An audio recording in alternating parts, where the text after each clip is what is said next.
Have you heard about the Red Heifer? In the book of Numbers chapter 19, God gave Israel a strange command. A pure red heifer, flawless, never yoked, was to be sacrificed.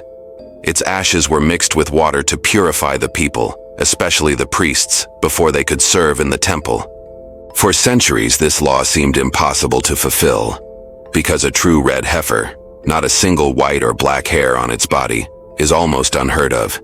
Jewish tradition even says only 9 perfect red heifers have ever been found in all of history. And here, as the chilling prophecy, the 10th one will be used in the days of the Messiah. Now fast forward to today. In Israel, organizations are actively breeding cattle to meet the requirements. Farmers in the US have reportedly shipped calves considered perfect red. News outlets quietly cover it. Temple groups celebrate it. And to prophecy watchers, every hair on these animals feels like a countdown clock.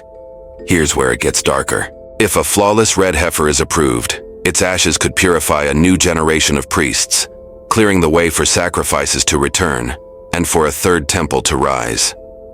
Think about what that means. One cow could be the spark that reignites an ancient system dormant for 2,000 years. And if Revelation and Daniel are right, that temple won't just host worship.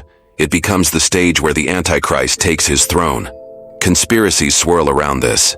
Some say governments are quietly funding the breeding programs because they know what a third temple would trigger. Others whisper that global elites want prophecy fulfilled, not to honor God, but to manipulate billions who believe. And still others point to a deeper fear. What if the red heifer isn't a blessing at all, but a trap? A ritual engineered to invite deception under the guise of holiness.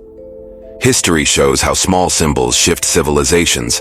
A star, a coin, a single law. Now imagine it's a cow. Flawless, rare, paraded before the world as a sign of divine timing.